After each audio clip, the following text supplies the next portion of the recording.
Здравейте, приятели! Днес искам да направя едно видео относно получаването на помощи в България след U1 сертификат и работа навън.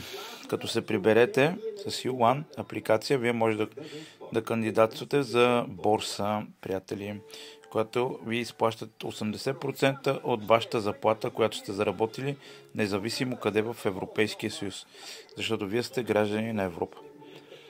Приятели, на много хора вече се е случило да им бъде отказвана борса в България, ми се оплакват с абсолютно не аргументирани обяснения от Бюрото по труда.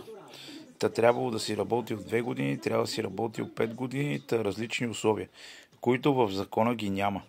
Така, когато отидете в Бюрото по труда, вие може как да се аргументирате, когато някой много умен служител ви почне да ви обяснява защо вие нямате право на тази апликация и даже не ви дава да попълните документите. Това не е така. Има си ясни условия, как и при какви условия вие може да кандидатствате за борса, при положение, че сте се прибрали от европейска държава. Колко време е трябвало да работите там, всичко го пише в закона по труда. Когато това се направи от служителя на, те даже и не го правят умишлено, те са просто необразовани и недостатъчно, недостатъчно запознати с абсолютно всички данни, закони и условия. А просто си смучат от пръстите и изваждат едни аргументи, с които ви отказват. Това е от простотия, не защото те имат някакви облаги от това нещо или те печелят нещо. Когато това ви се случи, приятели, вземете си един закон и го цитирайте на служителя, защото той носи съдебна отговорност за подвеждане. За подвеждане с невярна информация се носи съдебна отговорност и вие може да направите съдебен иск срещу него. Срещу заблуда, приятели. С грешна информация. Така че цитирайте го това нещо на служителя, който ви обяснява глупости, врели и некипели.